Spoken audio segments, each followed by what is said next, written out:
నమస్కారం. బొజ్జ భిక్షమయ్య యూట్యూబ్ ఛానల్కు స్వాగతం, సుస్వాగతం.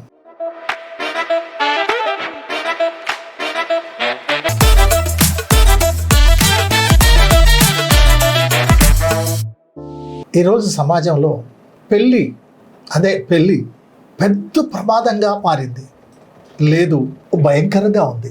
లేదు, పెళ్ళి అనేది ఆర్థిక భారంతో మాత్రమే కాదు, అది అనేక అంశాలతో కూడుకొని ఉండి ఒక సమస్యగా మారింది.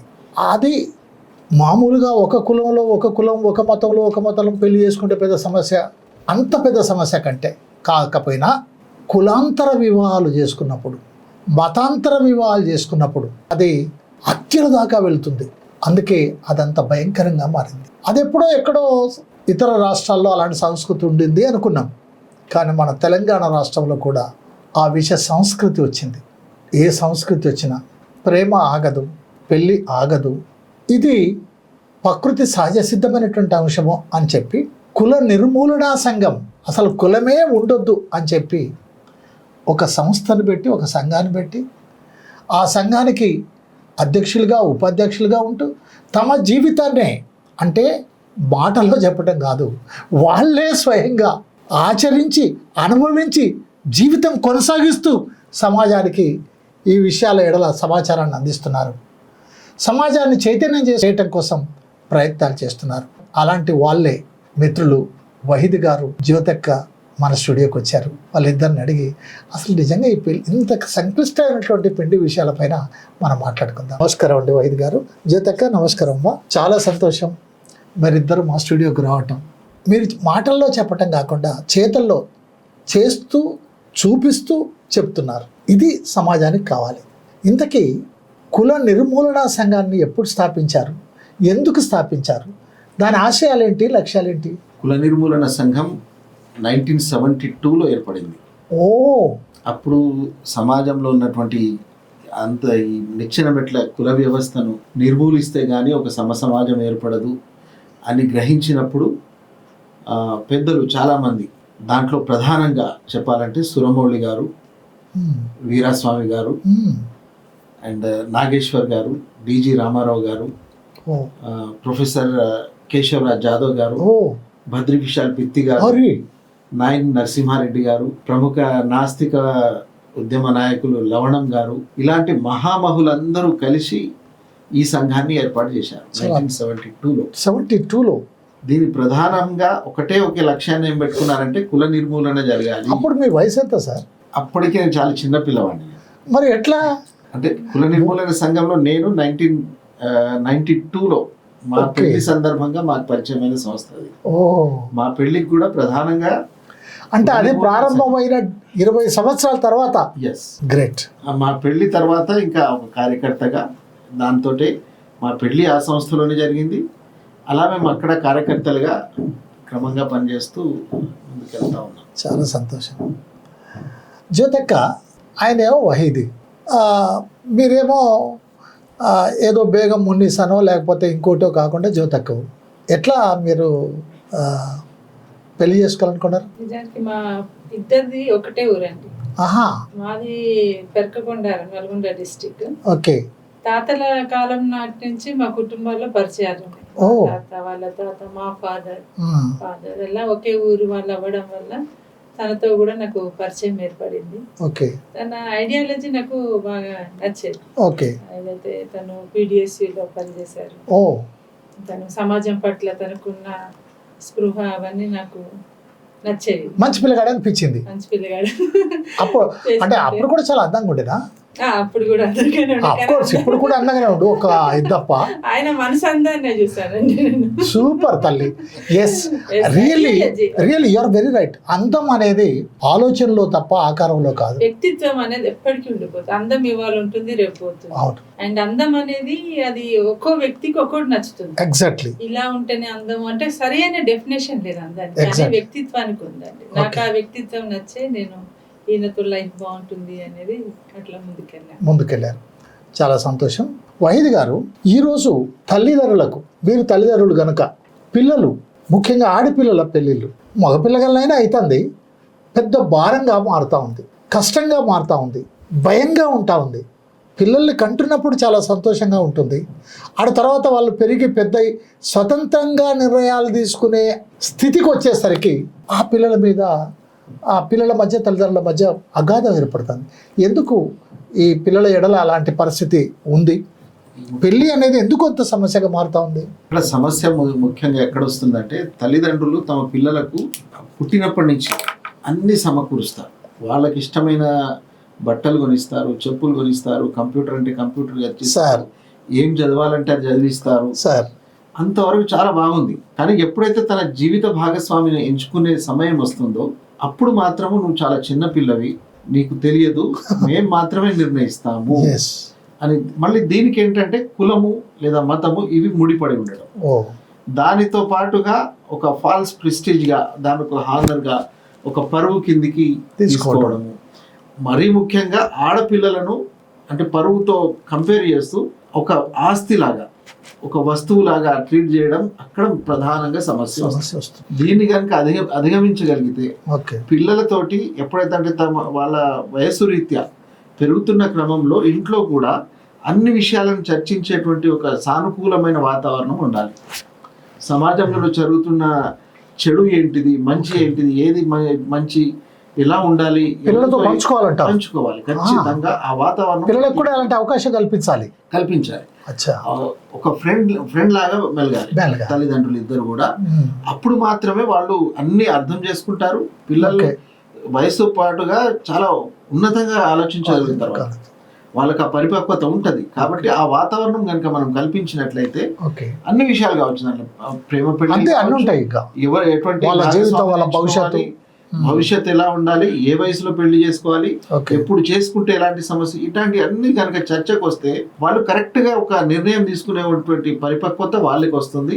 వాళ్ళు ఏదైనా ప్రపోజల్ పెట్టినప్పుడు కూడా దాన్ని సానుకూలంగా ఆలోచించే మనస్తత్వం తల్లిదండ్రులు ఉండాలి. అప్పుడు ఇది ఈ సమస్యకు ఒక చక్కటి పరిష్కారం దొరుకుతుంది. జ్యోతక్క, వహిత గారు చెప్తున్నారు పిల్లలతో స్నేహంగా ఉండాలని. మీకు 2 పిల్లలు ఉన్నారు, ఆ 2 అమ్మాయిలే. అమ్మాయిలు మీరు ముగ్గురు ఫ్రెండ్స్ లాగానే ఉంటారా, లేక నేను తల్లిని నేను చెప్పినట్టు వినాలనుకుంటారా, నేను తండ్రిని ఉంటారా, ఆయన చెప్పేది ఇంట్లో కూడా చేస్తాడా, లేక ఇట్లా చెప్తుంటా? లేదండి, మంచిగా మేము, నేనే కాదు తను కూడా స్నేహితుడిగా ఉంటాడు. Very good. ప్రతి విషయాన్ని మా పిల్లలు చర్చిస్తుంటారు. నేను కూడా ఒక ఆడపిల్ల తల్లిలాగా, అంటే మనం అన్ని అవగాహన కల్పించాలి. ఏ వయసులో ఎలా ఉంటుంది, హార్మోన్స్ మార్పిడి ఎలా ఉంటుంది, మీరు కాలేజ్ లోకి వెళ్ళినప్పుడు ఎలా ఉంటారు, అండ్ ఎప్పుడు ఏం అవసరం, ముందు చదువుకోవాలి, కాళ్ళ మీద స్థిరపడాలి. పెళ్లి అనేది నీ సొంత నిర్ణయం, నీకు నచ్చిన వాడిని చేసుకునే అవకాశం ఉంది. అది కూడా మన పిల్లలకు చెప్పగలగాలి. ఎప్పుడు నేను నిరంతరం మా పిల్లలు చిన్న విషయాన్నైనా నాకు వచ్చి చెప్తారు, కాలేజ్ లో ఇలా జరిగింది, ఇలా.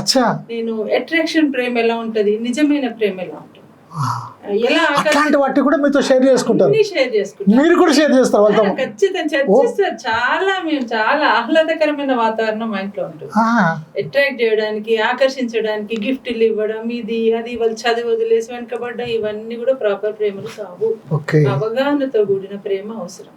అవగాహనతో కూడిన ప్రేమ ఎన్ని రోజులైనా వెయిట్ చేస్తుంది. చదువుకుందాము, కాళ్ళ మీద నిలబడదాం, ఇలాంటి డిస్కషన్స్ తోని ఉంటుంది ఆ ప్రేమ.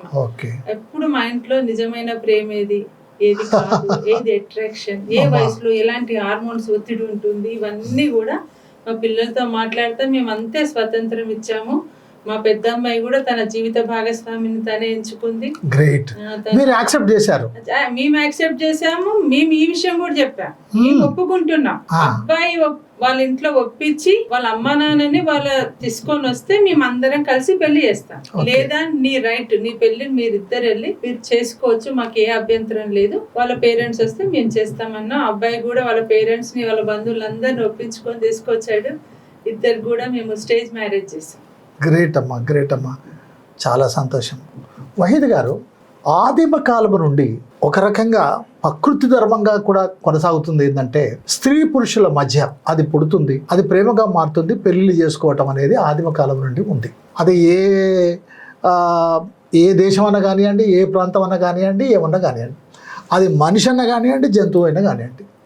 కానీ ఇట్లా ఏర్పడే అటువంటి దాన్ని ఆనాడు ఈరోజు దేవుళ్ళుగా లేకపోతే రకరకాలుగా పూజిస్తున్నటువంటి వాళ్ళందరూ ఆచరించినటువంటి దాన్ని ఈనాడు దాన్ని వ్యతిరేకించేటువంటి పరిస్థితి వాళ్ళే వస్తా ఉంది. అసలు మరి ఇలాంటి ప్రేమ, పెళ్లి, స్త్రీ పురుష ఆకర్షణ మంచిదా చెడ్డదా? ఇది మీరు అన్నట్టుగా స్త్రీ పురుషుల మధ్యన లేదా అది జంతువు అపోజిట్ జెండర్ ఎవరైనా కానీ ఒక ప్రకృతి సిద్ధమైనటువంటి ఒక ఆకర్షణ అనేది ఉంటుంది.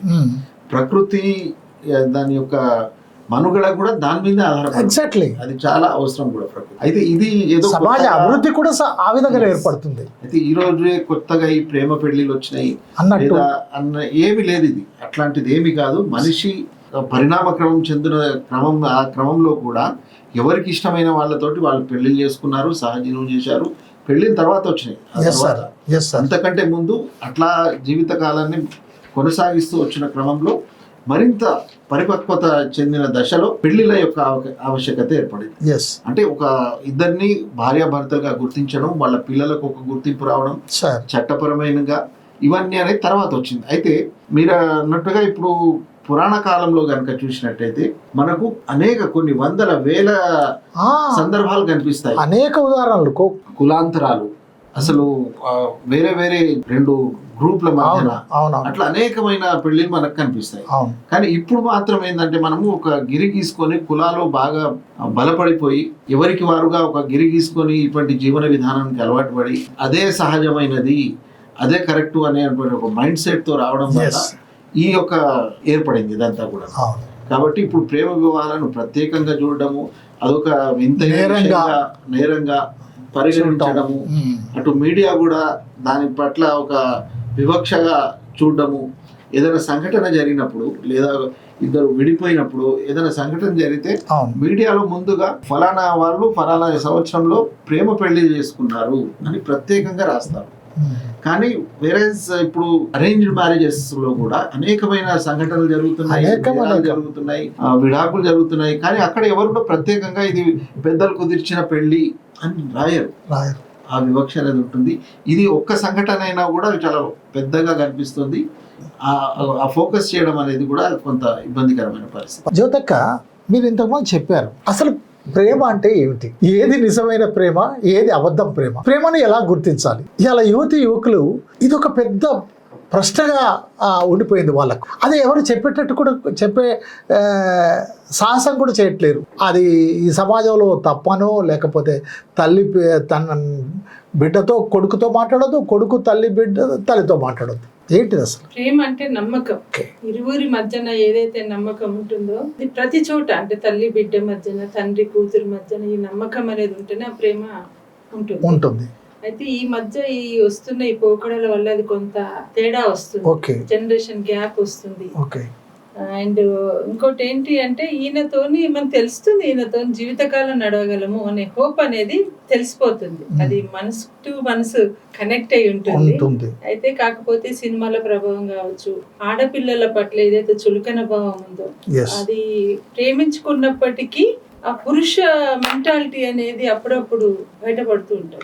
సినిమాలు కూడా మనకు వస్తున్నాయి అంటే ఆడది మొగుడికి పడాల్సిందే, నేను ప్రేమిస్తే ప్రేమించాల్సిందే, ఇలాంటి విష సంస్కృతి కూడా ఈ ప్రేమని విషమయం చేస్తుంది. అది ఆ ప్యూరిటీని అనేది దెబ్బతీస్తుంది. ముఖ్యంగా ఆడపిల్లని డిగ్రేడ్ గా చూడడం, ద్వితీయ స్థానం ఇవ్వడం, దీని వల్ల కూడా భార్య భర్తల్లో కావచ్చు, ఇంట్లో అమ్మాయి పట్ల అబ్బాయి పట్ల చూపిస్తున్న వ్యత్యాసం కావచ్చు, దీంట్లో కూడా ఈ ప్రేమ అనే దాన్ని చాలా దెబ్బతీస్తున్నాయి. ఇవి మారాలండి. సమాజంలో ఆడ మగ సమానమని నమ్మాలి.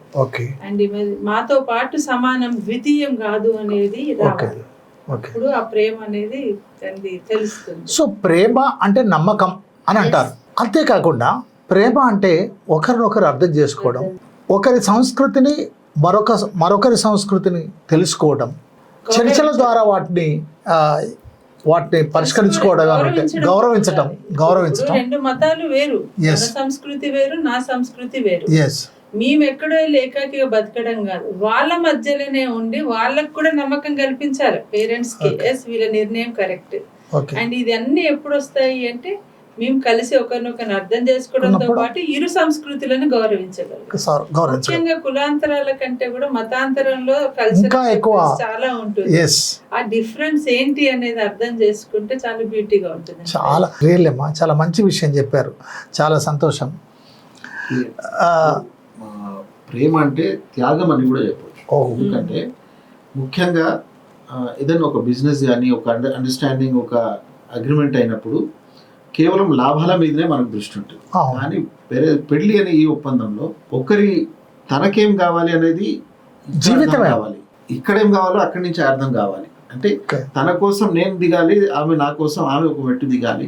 సెంటర్ పాయింట్కి వచ్చి అండర్స్టాండింగ్ వచ్చినప్పుడే అది దాన్ని సార్థకం అవుతుంది. లేదా ఎవరి స్థానంలో వాళ్ళే ఉండి నువ్వే ఎదగాలి లేదా నువ్వే కిందికి రావాలి అనుకుంటేనే తప్పు. చాలా మంది Understanding భార్యాభర్తల్లో కావాలి. చిన్న చిన్న విషయాలు వస్తుంటాయి. ఆ, ఒక ఫన్నీగా చెప్తాను. ఆ, ఇప్పుడు దోసకాయ ఉంటుంది, ఆ, ఆయనకి దోసకాయలో గింజలు ఉంటే ఇష్టం, ఆ. నాకు గింజలు ఉంటే ఇరిటేటింగ్ Okay. అనిపిస్తుంది. ఓకే, సొల్యూషన్ ఏంటి? దోసకాయ కూర ఇంట్లో ఉండాలి. ఎస్.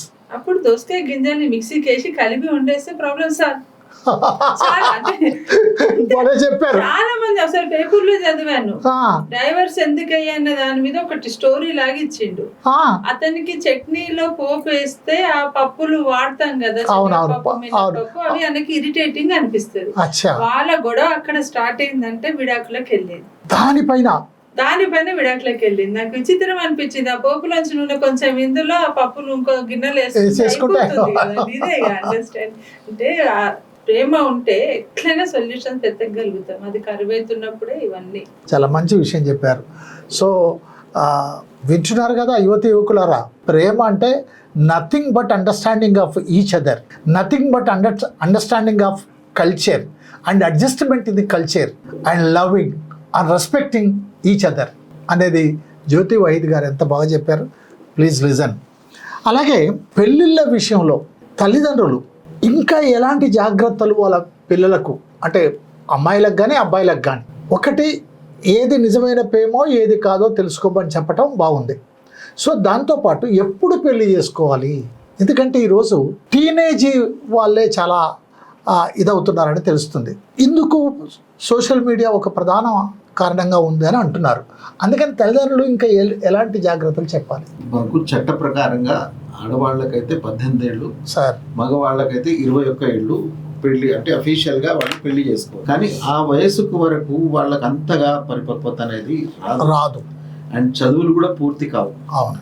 కాబట్టి ముందుగా చదువుల పట్ల ఫోకస్ చేసి తమ జీవితంలో స్థిరపడడానికి, తమ కాళ్ళ మీద తాము నిలబడడానికి దాని మీద ఫోకస్ చేయడం ఒకటైతే, తల్లిదండ్రులు ప్రధానంగా తను ఎక్కడ ఎవరిదన్నా ప్రపోజల్ తీసుకొచ్చి పెడుతుందో అనేది భయపడడం. అంటే ఒక యుక్త వయసు రాగానే ప్రధానంగా ఆడపిల్లల విషయం ఎస్ సార్, ఎప్పుడు ఏం చెప్తుందో అని చెప్పేసి వెంటనే ముందు పెళ్లి చేసి బయటికి పంపించారు, ఎవరినో ఒకరిని అంటబెట్టాలి అనే మైండ్ సెట్ తోటి ఉంటారు. ఆలస్యంతో పని లేదు. ఎస్, అక్కడ ఏమవుతుందంటే తనకి ఇష్టమా కాదా, ఇద్దరిది ఈడు జోడు కలుస్తుందా లేదా, వాళ్ళ మెంటాలిటీలు కలుస్తాయా, ఏం ఆలోచించట్లేదు. అలా చేసేయడం తొందరపాటు చర్యలు కొన్ని అవుతున్నాయి. అయితే ఉండాల్సింది ఎట్లా ఉండాలంటే వాళ్ళ అభిప్రాయాలను కూడా ఖచ్చితంగా గౌరవించాలి. ముందుగా దాన్ని ప్రయారిటీ ఇవ్వాలి కూడా.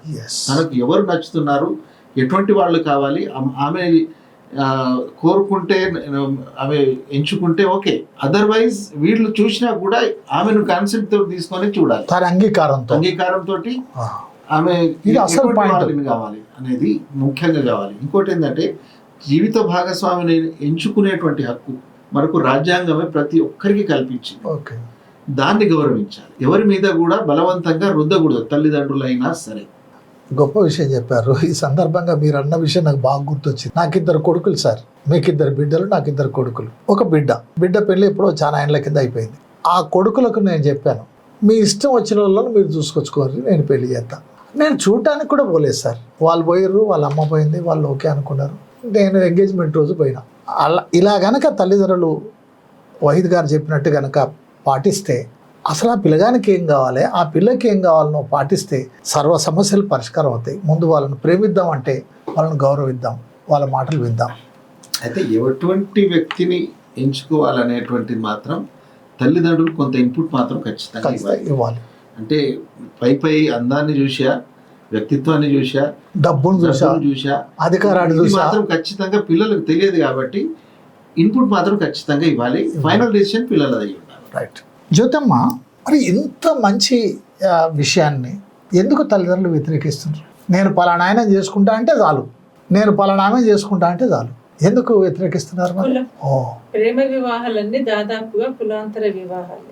ఓకే కనుక తల్లిదండ్రులకు కులం అంటే చాలా మందికి ప్రేమ కదా. ఓకే ఇప్పుడు ఏమైందంటే మన దేశంలో కులము మతము ఓటు ఇవన్నీ ముడిపడి ఉన్నాయి. కులము మతము ఓటు ఇది చాలా భయంకరంగా ముడిపడి ఉన్నాయి. అచ్చా దీనితో కూడా ఈ కుల ప్రభావం అనేది రోజు రోజుకు పెరిగిపోతుంది. మనం టెక్నాలజీ పరంగా అన్నిట్లో ఎంతో ముందుకెళ్తున్నాం కానీ ఈ కులము ఈ మతం విషయంలో దాదాపు పాతాళంకి వెళ్ళిపోతుంది. ప్రభుత్వాలకు కూడా ఇష్టం ఉండదు, తల్లిదండ్రులకే కాదు ప్రభుత్వాలకు కూడా ఇవి ఎంకరేజ్ చేయడం గానీ, ఇష్టం ఉండదు. ఎక్కడైనా దురహంకార హత్య జరిగినప్పుడు ఖండించడం గానీ అలాంటివి ఏవి కూడా జరగవు. మీరు చూడండి. అయితే దీనితో పాటుగా అసలు ఆడపిల్ల స్వేచ్ఛగా ఆలోచించడం కూడా పేరెంట్స్ కి సమాజానికి నచ్చదు. మొన్న మనం ఒక 10 days క్రితం చూసాము, నవీన్ అండ్ శ్వేత ఇద్దరు దళితులే, ఇద్దరు బంధువులు, ఒకే ఊరు, దాదాపు ఇంటి పేర్లు కూడా ఒకటిగానే ఉన్నాయి.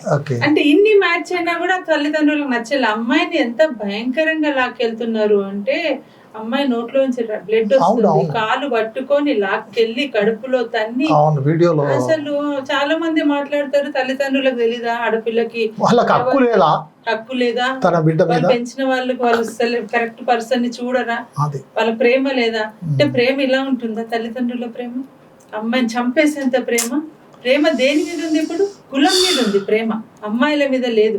చాలా మంది తల్లిదండ్రులకు ఆడపిల్ల ఒక పెట్టుబడి అవుతుంది. అమృతరావు ఉన్నాడు, ఆయనకు ఒక 50-100 కోట్లు ఉన్నాయి. అతను ఏ రకంగా అమ్మాయిని చూసాడు? 1000 కోట్లు ఉన్న వియంకుడు కావాలి ఆయన. చాలా మంది తల్లిదండ్రులు తన వియంకుడు, తనకు వచ్చే అల్లుడు ఈ స్టాండర్డ్స్ ఉండాలి, 100 కోట్లు ఉండాలి, 1000 కోట్లు ఉండాలంటే పిల్లలు పెట్టుబడి అయిపోతున్నారు కదా.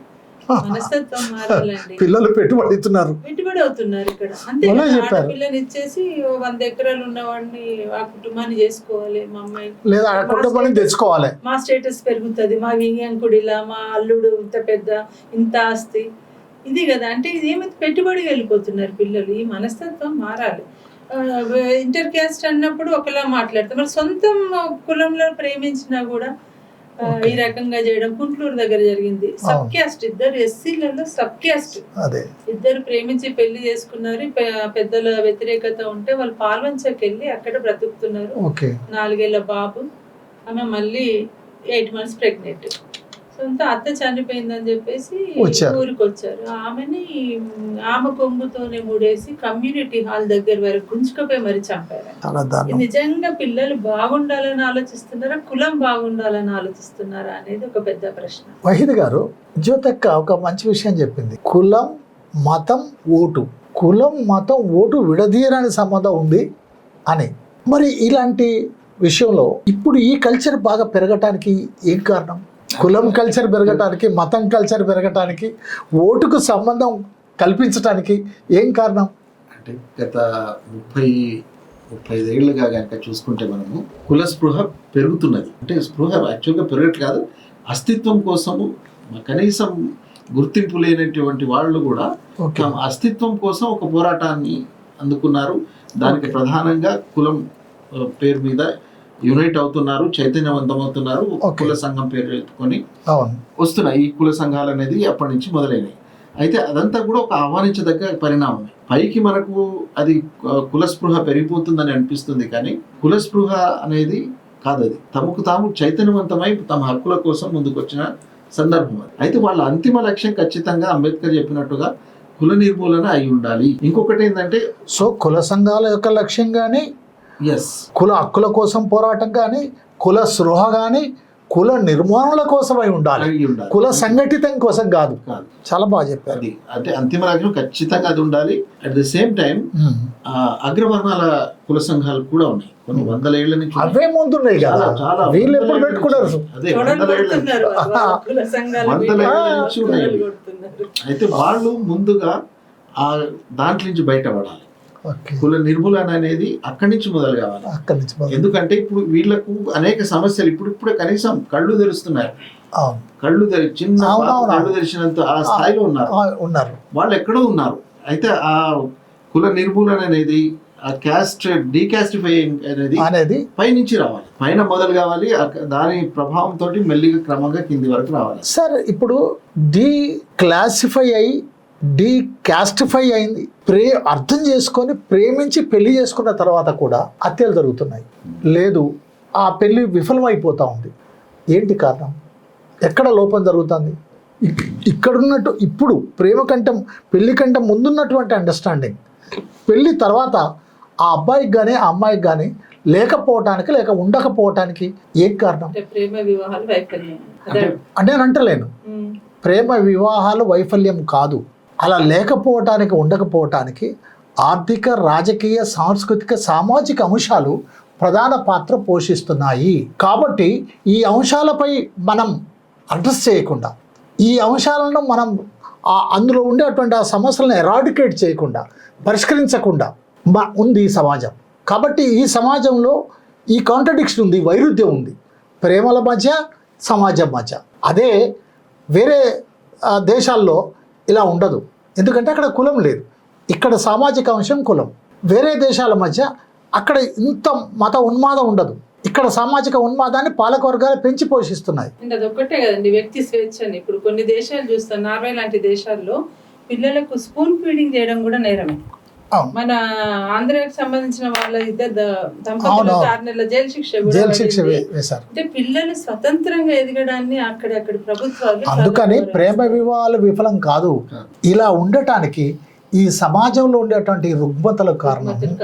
అదే అంటే ఇప్పుడు ప్రేమ వివాహం కావచ్చు, అంటే వాళ్ళు విఫలం అనేది ఒక రకంగా కంపారిటివ్గా కానీ చూస్తే మనము ప్రేమ వివాహాల్లో విఫలం చెందినవి చాలా తక్కువ పర్సంటేజ్ పరంగా చూసుకుంటే. సో ఏ వివాహాలైనా విఫలాలు ఉంటాయి, కానీ ఇంకా ఒక రకంగా ఇక్కడ తక్కువ. ఎందుకంటే ఒకరినొకరు అర్థం చేసుకొని ముందే ఒక అండర్స్టాండింగ్ వచ్చి ఎస్ నాకు నచ్చితేనే ముందుకెళ్తారు పెళ్లి చేద్దాకా, అంతే కదా. కాబట్టి ఇక్కడ విఫలమయ్యే పర్సంటేజ్ చాలా తక్కువ ఉంటుంది, ఉండొచ్చు కానీ తక్కువ ఉంటుంది. అక్కడ ఎక్కువ ఉంటుంది కానీ ఫోకస్ మాత్రం దీని మీద ఎక్కువ ఉంది సమాజానికి. అవును. అది ఇంకొకటి ఏంటంటే విడాకులు అనేది ఒక పరిపక్వమైన సమాజానికి చిహ్నంగా నేను అనుకుంటాను. ఎట్లున్నా సరే అంటే డోలీ జాయతో డోలీ సై అనేది ఉంది మనకి. అంటే ఇంట్లో నుంచి నువ్వు పెళ్ళి వెళ్తే భర్త ఇంట్లో నుంచి శవమై మాత్రమే బయటికి రావాలి, నువ్వు ఎక్కడ ఎటువంటి పరిస్థితి ఉన్నా భరిస్తూ నువ్వు గడపాలి అనేది సంస్కృతి ఒకప్పుడు ఉంది. కానీ అవసరం లేదంత, ఎందుకంటే ఏదైనా అండర్స్టాండింగ్ లో తేడాలు రావచ్చు. అవును, భరించలేని పరిస్థితుల్లో ఖచ్చితంగా బయటికి రావాల్సిందే. సమానత్వం అనేది కనిపిస్తుంది అక్కడ. అది విచ్చలవిడితనంగా దాన్ని తీసుకోకుండా అదొక సమానత్వానికి చిహ్నంగా అది భావించవచ్చు. ఈ మధ్య ఒకటి నార్త్ లో జరిగింది. ఏం జరిగింది? అమ్మాయిని బాగా గ్రాండ్ గా పెళ్లి చేశాడు, కానీ అక్కడికి వెళ్ళిన తర్వాత అమ్మాయిని తీవ్ర ఇబ్బందులకు గురి చేస్తుంటే ఆ తండ్రి అదే బ్యాండ్ బాజాతో అమ్మాయిని ఇంటికి తీసుకొచ్చాడు. నిజంగా ఆ తండ్రిని అభినందించాలి. మార్పు సమాజంలో రావాలి. అదే బ్యాండ్ బాజాతో తీసుకొచ్చి నా బిడ్డని ఇంట్లో ఉండను, నీకు ఇయ్యం పో, అది మాకు నువ్వు వద్దు, అది నా కూతురు అని చెప్పి తీసుకొచ్చాడు బ్యాండ్ బాజాతో. వింటున్నారా జ్యోతి గారు చెప్పినటువంటి అంశం? తల్లిదండ్రులారా, వహీద్ గారు చెప్పారు, బిడ్డలకు స్వేచ్ఛనిద్దాం, ఆలోచించే స్వేచ్ఛనిద్దాం, నిర్ణయాలు తీసుకునే స్వేచ్ఛనిద్దామని. చాలా సంతోషం. వహీద్ గారు, మరి ఇలాంటి వాటి పట్ల సమాజం, ప్రభుత్వం, కుటుంబం ఎలాంటి బాధ్యత వహించాలి? ఇలాంటి సంసారాలు, ఇలాంటి ప్రేమ వివాహాలు మరింత అభివృద్ధి చెందటానికి, నిలబడటానికి, బలపడటానికి. వివాహాలు అంటూ జరిగితే ఖచ్చితంగా ప్రేమ వివాహాలే జరగాలి. ఎందుకంటే కలిసి జీవితాంతం ఉండాల్సింది వాళ్ళే కాబట్టి ఆ ఇద్దరి మధ్య అండర్స్టాండింగ్తో జరగాల్సిన పెళ్ళిళ్ళే నిలబడతాయి. అటువంటి వ్యవస్థ రావాలి, అటువంటి సంస్కృతి కూడా బలపడాలి. ఓకే, దీనికి సమాజం కానీ ప్రభుత్వాలు కానీ అండగా నిలబడాలి వాళ్ళకి. అటువంటప్పుడే అంటే ఇప్పుడు ముఖ్యంగా తల్లిదండ్రులు కులాల వారీగా కానీ మతాల వారీగా కానీ ఆ గిరి గీసుకొని ఉండడం వల్ల దానికి బాండ్ అయిపోతున్నారు. కొంత లోపల ఇష్టం ఉన్నా కానీ సమాజానికి భయపడి వ్యతిరేకిస్తున్నారు, పిల్లలకు వ్యతిరేకంగా వెళ్తున్నారు. అట్లా కాకుండా ఒక సానుకూలమైన ధోరణితోటి పిల్లల పట్ల అర్థం చేసుకొని సపోర్ట్ చేయండి. సపోర్ట్ చేసే సంస్కృతి రావాలి. జ్యోతి గారు, కులాంతర వివాహితుల రక్షణ కోసం ఏవైనా చట్టాలు ఉన్నాయా? ఏవైనా ప్రభుత్వ ఆదేశాలు అలా ఏమైనా ఉన్నాయా? చట్టాలు అయితే ఇప్పటి వరకు లేవు. మామూలుగా సాధారణ వ్యక్తులకు ఉండే చట్టాలు తప్పితే మేము అదే డిమాండ్ చేసి పరిరక్షణ చట్టం చాలా అవసరం. ఎందుకంటే కొన్ని వందల మందిని ఈ సంవత్సరంలో కొన్ని వందల మందిని కోల్పోతున్నాం కేవలం ప్రేమించారని. ముఖ్యంగా ఆడపిల్లల్ని సొంత తల్లిదండ్రులు చంపుతున్నారు. అబ్బాయిని కొంత ఆర్థికంగా ఉన్న వాళ్ళు అబ్బాయిని చంపేస్తున్నారు. ఇట్లా చంపే హక్కు ఎక్కడదండి? అవును. అసలు ఇలాంటి వివాహాలు ఈ సమాజానికి చాలా అవసరం. ఎందుకంటే అవును. ఒకరినొకరిని అర్థం చేసుకుంటారు. మామూలుగా అరేంజ్ మ్యారేజ్లు అయితే అబ్బాయి ఎక్కడు అమ్మాయి ఎక్కడు, పెళ్లి అవును. అయినాక మొదలవుతుంది. వాళ్ళు ఒకరినొకరిని అర్థం చేసుకొని చాలా వరకు మ్యాచ్ కావాలి, అవును. కానీ బతికేస్తుంటారు చాలా మంది. కానీ ప్రేమ వివాహాల్లో ఒకరినొకరిని అర్థం చేసుకొని చేసుకునే పెళ్లిళ్ళు. మరి ఇలాంటి చట్టాల కోసం ఏమి మీరు కార్యక్రమాలు చేస్తున్నారు? ఆల్రెడీ ప్రయత్నం ఉందండి. శక్తి వాహిని అనేది ఒకటి వచ్చి మీరు ఒక స్త్రీగా స్త్రీ రక్షణ కోసం విడాకులు అయిపోతే ఇంకేమన్నా అయితే ఆ పురుషుడు ఏదో విధంగా సమాజంలో ఇంకో పెళ్లి చేసుకుంటాడు లేదా నిలదొక్కుంటున్నాడు. చావటానికి వచ్చే పరిస్థితి వచ్చినప్పుడు తక్కువ పురుషుడు చచ్చిపోతాడు, ఎక్కువగా స్త్రీలు చనిపోతారు. అమ్మాయిలను చంపేస్తున్నారు. కొడుకులను చంపిన ఘటనలు ఏదైనా ఒకటి అరా ఉంటే ఉండొచ్చు, బట్ ఇట్స్ రేర్. లేదండి, కొడుకులు చంపిన ఎక్కడా లేదు ఇప్పటి వరకు. ఈ ప్రేమ విషయంలోనైతే వేరే అమ్మాయిని అందుకనే అనే విషయంలో ఎవ్వరు వాళ్ళ కొడుకులు సో ప్రభుత్వం కూడా, ఎందుకంటే ప్రతి అందరికీ ఉంది. చంపడం అనేది ఎక్కడైనా నేరమే, అబ్బాయిని కానీ. కానీ అమ్మాయి పట్ల ఉన్న చులకన భావనతోనే చాలా మంది వాళ్ళ అమ్మాయిని చంపేస్తున్నారు. అమ్మాయి పట్ల ఉన్న చులకన భావమా లేదు కులం అనేటువంటి ఒక అహంకారమా? రెండు. వీటిని పరువు హత్యలు అంటారు కానీ దురహంకార హత్యలు అనాలి. అహంకారంతో కులము బలుపుతో చేసేవి అనాలి. దానికి చాలా మంది ఇలాంటి హత్యలు చేస్తారు. ఖచ్చితంగా పరిరక్షణ చట్టం కావాలి. దీంట్లో ప్రత్యేకంగా చాలా చేకూర్చాలని చెప్పి మేము చాలా అంశాలతో కూడిన ఇప్పటివరకు 2-3 సార్లు ప్రభుత్వానికి ఇచ్చాం. కానీ వాళ్ళ నుంచి ఎలాంటి రెస్పాన్స్ లేదు. ఇది వాళ్ళు చాలా సెన్సిటివ్ విషయంగా. ఇంతకుముందే మీరే చెప్పారు అనుకుంటా, వైద్య గారు మీరే చెప్పారు, ప్రభుత్వాలకు కూడా ఎందుకు ఇష్టం ఉంటుంది, వాళ్ళు కూడా ఈ సమాజంలో ఈ కులాలు ఈ మతాలు వాళ్ళ ఓట్ల కోసం ఉండాలని కోరుకునే వాళ్ళే కదా. చాలా ఇప్పటికైనా తేరుకోవాలండి. ఇప్పుడు కానిస్టేబుల్ చంపబడింది, పోలీస్ డిపార్ట్మెంట్ లో పనిచేసే అమ్మాయి హైత్ నగర్ స్కూటర్ మీద పోతుంటే కానిస్టేబుల్ వరకు వెళ్ళింది. వాళ్ళ సొంత అన్నయ్య తమ్ముడు కదా, సొంత తమ్ముడు చంపాడు. ఇప్పుడు ఒకప్పుడు అన్నగారిన ఆధిపత్య కులాల్లో ఉండే పరువు హత్యలు సొంత కులాల్లోకి వచ్చేస్తున్నాయి. అంటే ఒకే కులంలో వాళ్ళు ప్రేమించుకున్నా చంపే పరిస్థితి వచ్చేస్తుంది. అందుకు ఖచ్చితంగా ప్రభుత్వం తేరుకోవాలి. అంటే ఈ వివాహాల ఆవశ్యకతను కూడా గుర్తించాలి. ఈ సమాజం మంచి కోసం కదా. వరకట్న దురాచారం పోతుంది దీంతో. జెనెటిక్ గా చాలా చైతన్యవంతమైన జీన్స్ సమాజంలోకి వస్తే చైతన్యవంతమైన పిల్లలు వస్తారు, ఆరోగ్యవంతమైన దేశం ఏర్పడుతుంది. ఇవి ఎన్నో దురాచారాలకి ఇది ఫుల్ స్టాప్ పెడుతుంది కదా. చాలా అవసరం కదా ఇది. వహీద్ గారు, 2018 సంవత్సరంలో శక్తి వాహిని వర్సెస్ యూనియన్ ఆఫ్ ఇండియా కేసులో సుప్రీంకోర్టు ఒక తీర్పు ఇచ్చింది. ఆ తీర్పు సారాంశం ఏంటి, దాని అమలు తీరుతెన్నులు ఏ విధంగా ఉన్నాయి? అది చాలా కీలకమైన తీర్పు అండి. అది supreme court Shakti Vahini versus union of India ఇద్దరి మధ్యలో జరిగినటువంటి కేసులో 2018లో దాని మీద తీర్పు వచ్చింది. అందులో ఒక చాలా పెద్ద తీర్పు అది. అందులో చాలా గైడ్ లైన్స్ ఇచ్చారు. అంటే ఇటువంటి సందర్భాల్లో ఏ రకంగా వ్యవహరించాలి, పోలీసులు ఏ విధంగా ఉండాలి, ప్రభుత్వం ఏ విధంగా ఉండాలి, కోర్టులు ఏ విధంగా ఉండాలి, ప్రతి విషయాన్ని దాంట్లో చాలా క్లియర్ గా గైడ్ లైన్స్ ఇచ్చారు. అటు నార్త్ ఇండియాలో ఖాప్ పంచాయతీలు అనేది ఆ ఖాప్ పంచాయతీ అటువంటి అవకాశం ఉందని అనిపిస్తే గనక దాన్ని పర్యవేక్షించాలి. పోలీసులు వెంటనే అక్కడికి వెళ్ళాలి, వాళ్ళకి రక్షణ కల్పించాలి. అండ్ అటువంటి పంచాయతీలు అసలు జరగకుండా ఆ బాధ్యుల పైన చట్టపరమైన చర్యలు తీసుకోవాలి. ఇక్కడి నుంచి మొదలయ్యి కంప్లైంట్ ఇస్తే దాన్ని ఎట్లా రికార్డ్ చేయాలి, ఎవరైనా వివాహం చేసుకోవడానికి ముందుకొచ్చి రక్షణ కల్పించమంటే దాని పట్ల ఎట్లా ఉండాలి, వాళ్ళ పట్ల ఏదైనా వివక్షతోటి దాడులు జరిగితే ఏ రకంగా దాన్ని స్పందించాలి. స్టేట్ లో మన రక్షణ హోమ్స్, ప్రొటెక్షన్ హోమ్స్ ఏర్పాటు చేయాలి. ఎస్, అక్కడ కౌన్సిలింగ్ జరగాలి. అండ్ ఒకవేళ దాడులు జరిగి ఏదైనా నేరాలు జరిగినప్పుడు ఫాస్ట్ ట్రాక్ కోర్టు ఏర్పాటు చేయాలి. 6 నెలల లోపు ఆ నిందితులను శిక్ష పడే విధంగా చూడాలి అనేది అన్ని రాష్ట్రాలకు కూడా డీజీపీలకు సుప్రీంకోర్టు గైడ్ లైన్స్ పంపించారు.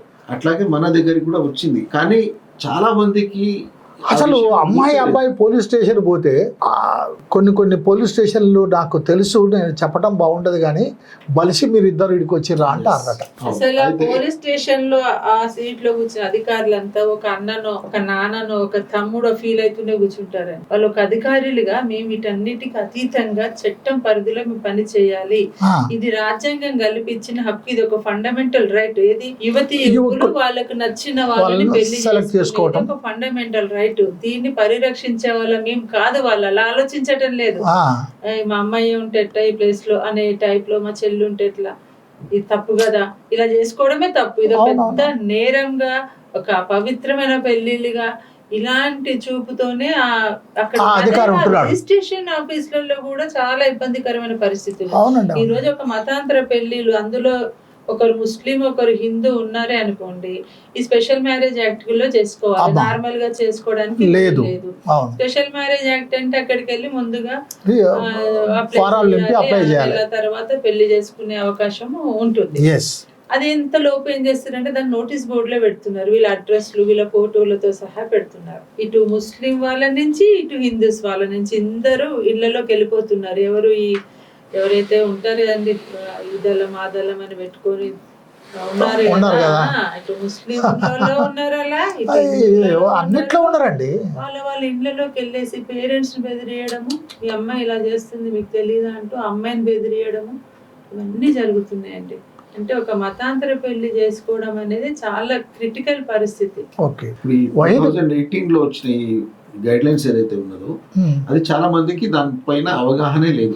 మీరు అవగాహన కల్పించడానికి వాటిని ఏదైనా ప్రచురించి పెడుతున్నారా లేక ఎట్లా? స్టేషన్కి వెళ్ళినప్పుడు మేము ప్రింట్ అవుట్ తీసుకొని వెళ్తున్నామండి, ఇది శక్తివాహినిది సార్, మాకు కూడా ఒక ప్రింట్ అవుట్ ఇవ్వండి సార్. ఈ మధ్యనే ఒక పోలీస్ స్టేషన్ ఒక డిఎస్పీ దగ్గరికి వెళ్ళాము, ఒక పరువు హత్య, కులద్రోహంకార హత్య సమస్య పైన. అక్కడ ఈ గైడ్ లైన్స్ అన్ని ఉన్నాయి కదా, దీనిపై ఎట్లా మీరు ఏం స్పందించబోతున్నారంటే ఆయనకు తెలియదు అది.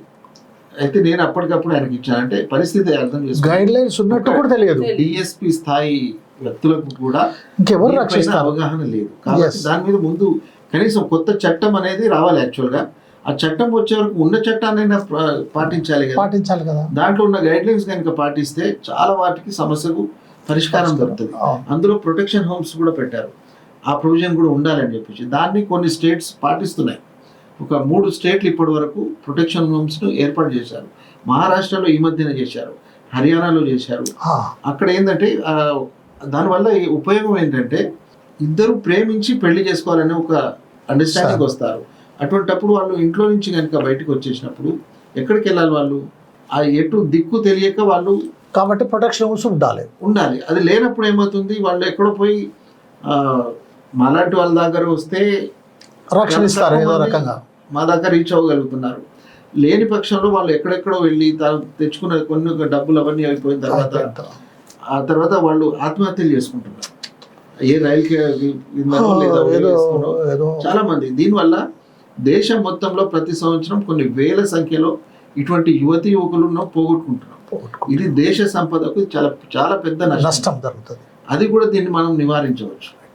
ఈ మధ్య మన తెలంగాణ ప్రభుత్వం జనగణన సర్వే చేస్తున్నటువంటి సందర్భంగా మీరు ఒక విషయాన్ని ప్రభుత్వం దృష్టికి తీసుకొచ్చారు. అదే విషయాన్ని కేంద్ర ప్రభుత్వం మొత్తం అన్ని రాష్ట్రాలు కూడా అదే విషయాన్ని అమలు చేయాలని మీరు అంటున్నారు. దాంట్లో ఇది ప్రేమ వివాహితుల వివరాలు కూడా అందులో ఉండాలి అని. దానివల్ల ఏంటి ఉపయోగం, మీ ఉద్దేశం ఏంటి?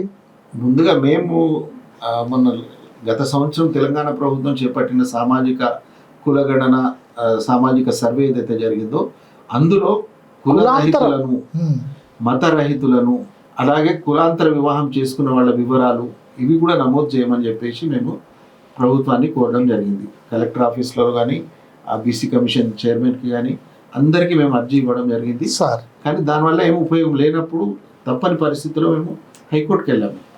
మా సంఘం హైకోర్టుకి వెళ్ళారు. మా సంఘం ఆధ్వర్యంలో నేను, మా జనరల్ సెక్రటరీ మా కృష్ణచంద్ర చాలా పెద్ద పని చేశారు. కలిసి మేము హైకోర్టుకి వెళ్ళాము సార్.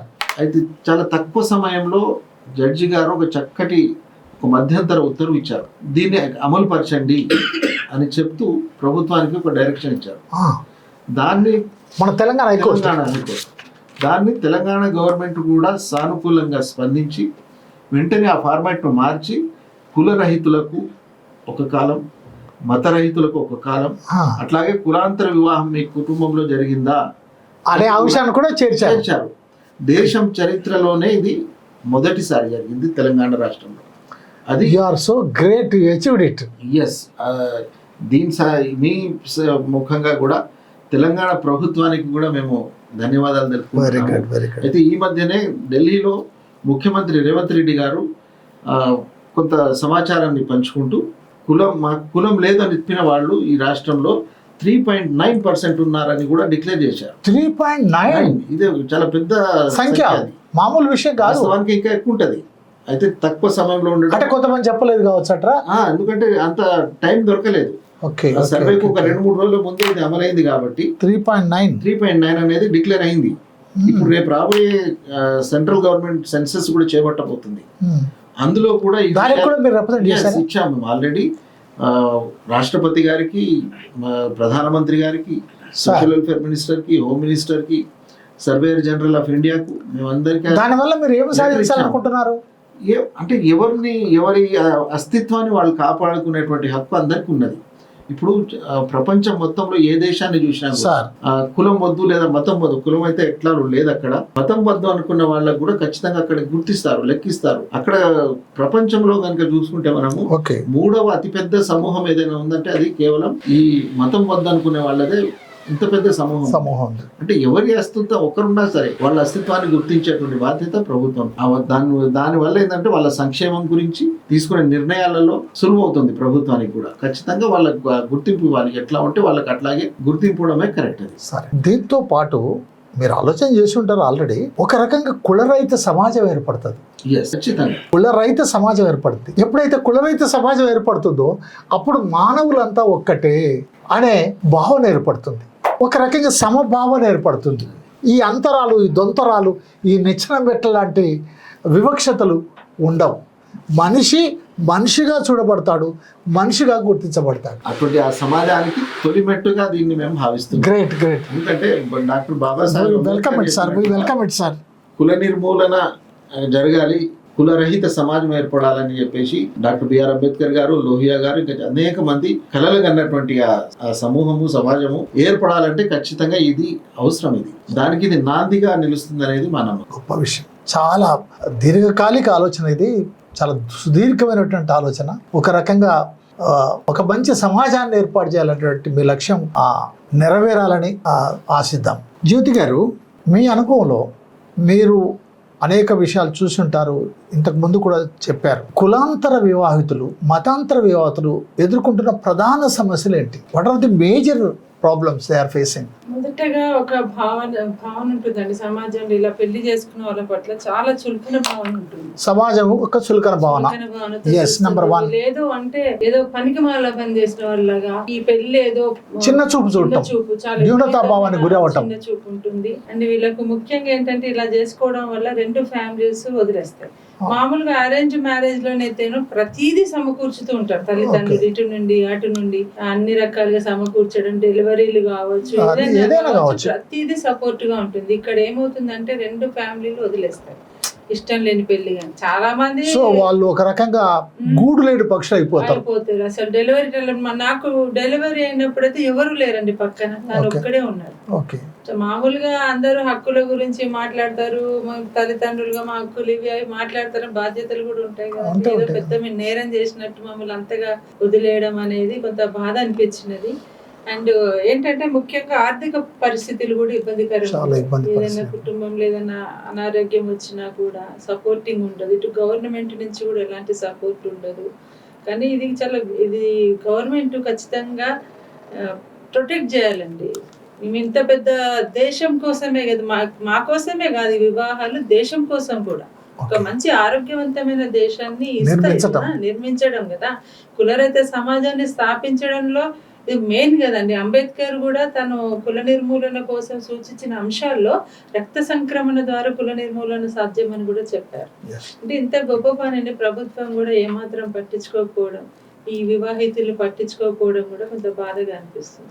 వహీద్ గారు, ఇప్పుడు జ్యోతి గారు చెప్పినట్టుగా సేమ్ కాస్ట్లో, సేమ్ బంధువులలో ఆ దడిగట్టుకున్నటువంటి ఆ దాంట్లో పెళ్లి చేసుకోవటం వల్ల ఏం నష్టం? రక్త సంక్రమణ జరిగి కులాంతర వివాహాలు, మతాంతర వివాహాలు చేసుకోవటం వల్ల ఏం లాభం? అదే సొంత కులంలో పెళ్లిళ్ళు వేసుకుంటూ పోతే కుల భావంతో లేదా మత భావనతోటి ఒక కుచించుకుపోయినటువంటి సమాజం, అంటే మేము అంత గిరిగీసుకొని ఉండడం వల్ల పెద్దగా ఉపయోగం ఉండదు. దేశం అనేది ముందు రావాలి. అంతిమంగా మనం అందరం మనుషులం అనే ఒక సమభావన వచ్చినప్పుడే సమాజం ఒక ఆరోగ్యవంతమైన సమాజం ఏర్పడుతుంది.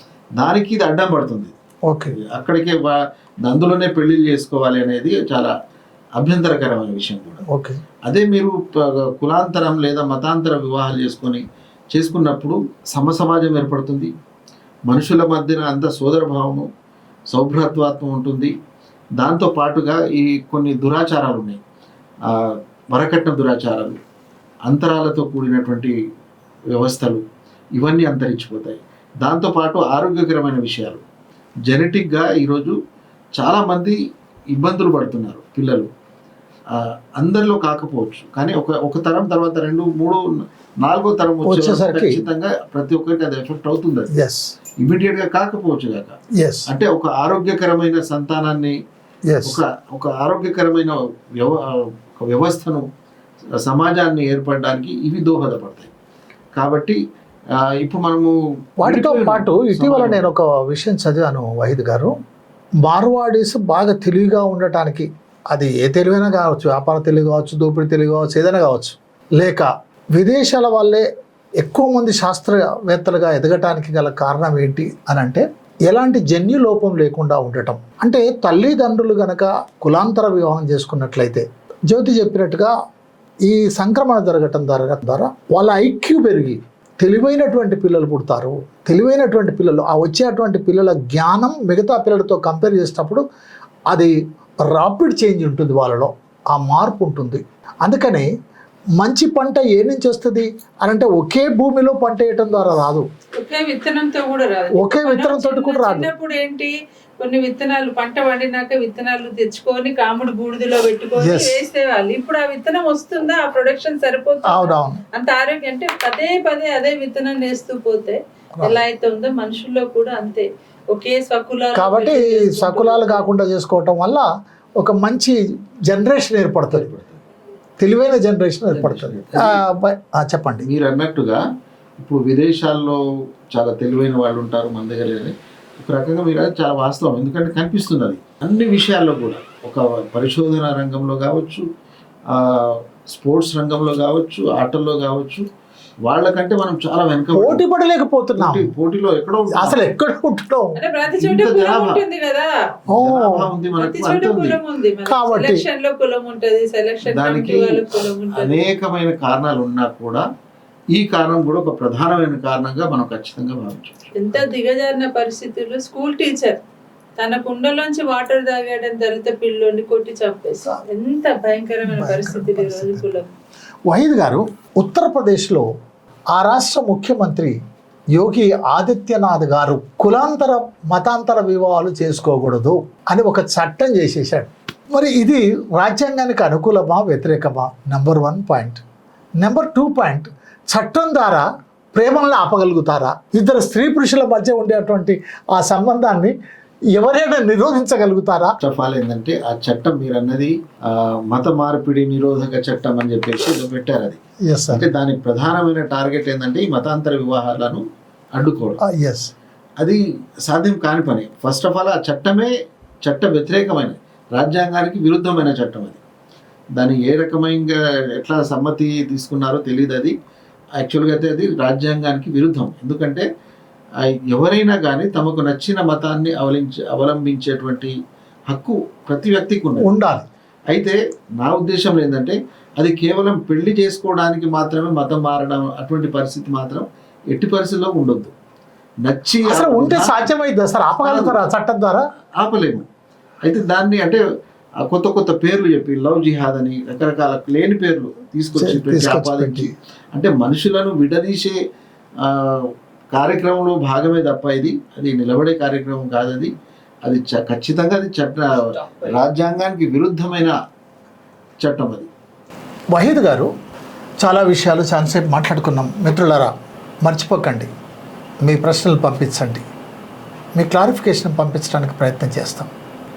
మరొక ముఖ్యమైనటువంటి అంశం, మన రాజ్యాంగం కానీ లేదా మన చట్టాలు కానీ ప్రేమ వివాహాల ఎడల లేదా కులాంతర మతాంతర వివాహాల ఎడల ఏం చెప్తున్నాయి, లేదా ఎలాంటి రక్షణలు కల్పిస్తున్నాయి? మొదటగా రాజ్యాంగం ప్రతి పౌరుడికి తమ జీవిత భాగస్వామిని ఎంచుకునేటువంటి హక్కు కల్పించింది. ఏ ఆర్టికల్? 14, 15 19లో కూడా ఈవెన్ ఓకే. ఖచ్చితంగా ఈ హక్కులను కల్పించింది. అంటే జీవించే హక్కు, జీవిత భాగస్వామిని ఎంచుకునే హక్కు, స్వేచ్ఛగా బతికే హక్కు, జీవించే హక్కు, బతికే హక్కు అవన్నీ కూడా మనకు రాజ్యాంగం ప్రతి పౌరుడికి కల్పించింది. ఎస్. దాన్ని కాదని అనడం అంటే రాజ్యాంగాన్ని కాదని చట్ట విరుద్ధమైన చర్య అన్నట్టే లెక్క. అదే ఈ పెళ్లిలు ఏదైతే జరుగుతున్నాయో అవన్నీ కూడా చట్టపరమైన చర్యలు. దాన్ని ఎవరు అడ్డుకున్నా కూడా అది చట్ట వ్యతిరేకమైన చర్య అవుతుంది. ఒకటి. రెండవది ఏంటంటే ఇప్పుడు రైట్ టు చూజ్ అనేది చాలా ఇంపార్టెంట్ విషయం. ఎగ్జాక్ట్లీ. రైట్ టు చూజ్ మీద ఎంత తక్కువ ఫోకస్ పెడుతున్నామంటే మనము ఎవరైనా చెప్తే కూడా దాన్ని అదొక కొత్త పదాన్ని వింటున్నట్టుగా పెడచెవిన పెట్టేటువంటి పరిస్థితి ఉంది. కానీ రైట్ టు చూజ్ మీద ఖచ్చితంగా మనకు రైట్ టు లివ్ ఎంత ముఖ్యమో అటువంటిదే రైట్ టు చూజ్ కూడా. అయితే దీని మీద పనిచేస్తున్నటువంటి సంస్థలు చాలా ఉన్నాయి. ఇది ఇటీవల ఒకటి నేషనల్ లెవెల్లో ఒక నెట్వర్క్ ఉంది రైట్ టు చూజ్ మీద. దాని పేరు చయన్ అంటే ఎంచుకోవడం, ఎంచుకునేటువంటి చాయిస్, రైట్ టు చాయిస్. దాని మీద పనిచేసేటువంటి సంఘాలతో కూడినటువంటి అదొక సమాఖ్య. వివిధ రాష్ట్రాల్లో ఈ సమస్యపై పనిచేస్తున్నటువంటి సంఘాల యొక్క అదొక సమాఖ్య లాంటిది. ఓకే. దాంట్లో గత 2 ఏళ్లుగా కుల నిర్మూలన సంఘం కూడా పనిచేస్తుంది. అయితే ప్రతి సంవత్సరం ఒక నేషనల్ కాన్ఫరెన్స్ జరుగుతుంది. ఒక్కొక్క రాష్ట్రంలో గత సంవత్సరం ఎక్కడ జరగబోతుంది? గత సంవత్సరం కలకత్తా, ఈసారి మన హైదరాబాద్ లో. అవునా? నవంబర్ 9th ఎవరు నిర్వహించబోతున్నారు? నిర్వహణ కుల నిర్మూలన సంఘం మొత్తంగా ఆర్గనైజ్ చేస్తారు. 16 సంఘాలు ఇందులో పాల్గొంటాయి దేశవ్యాప్తంగా. సుమారుగా 70 నుంచి 80. సార్, దానికి అనేక డీటెయిల్స్, వివరాలు, ఏ రాష్ట్రంలో ఏ సంఘాలు ఎట్లా ఏంటి, చాలా మంచి విషయం చెప్పారు. వాళ్ళ సంఘం కూడా శ్రద్ధ నిర్మూలన సమితి ఢిల్లీలో ఉంది. చాలా సంతోషం. చాలా సమయాన్ని మీరు కేటాయించారు, మా స్టూడియోకి వచ్చారు, మంచి సమాచారాన్ని యువకులకు అందించారు. అంతేకాదు సమాజానికి అందించారు, తల్లిదండ్రులకు చెప్పారు, ప్రభుత్వానికి చెప్పారు. అన్నిటికంటే ఎక్కువగా కుల గణనలో హైకోర్టు దాకా మీరు వెళ్ళి 3.9% కులాంతర మతాంతర వివాహితుల రిజిస్ట్రేషన్ చేయించుకున్నారంటే బహుశా మరెప్పుడన్నా జరిగితే అది డబల్ అయిద్దో త్రిబుల్ అయిద్దో. అదొక గొప్ప సాధన. 3.9 అనేది మాకు కులం వద్దు అని డిక్లేర్ చేసిన కులం వద్దు అని, అది కూడా తక్కువది కాదు. కులం వద్దు అని అంటే అర్థం కులం వద్దు అన్న వాళ్ళందరూ పెళ్లి చేసుకోవచ్చుగా. కులాంతర వివాహాలు కూడా రిజిస్టర్ అయితే నమోదు చేశారు, ఇంకా డాటా ఇంకా బయటికి రాలేదు, వస్తుంది అది కూడా. ఓకే. కానీ బాగా సాధించారు సార్, ఇది మాత్రం చాలా గొప్ప విషయం. మిత్రులారా చూశారు కదా, చాలా థ్యాంక్స్ అండి. నమస్కారం అండి. నమస్కారం. మర్చిపోకండి బొజ్జ భిక్షమయ్య యూట్యూబ్ ఛానల్ను సబ్స్క్రైబ్ చేయటం, షేర్ చేయటం, లైక్ చేయటం, అలాగే మీ కామెంట్ చేయటానికి కూడా. Thank you very much.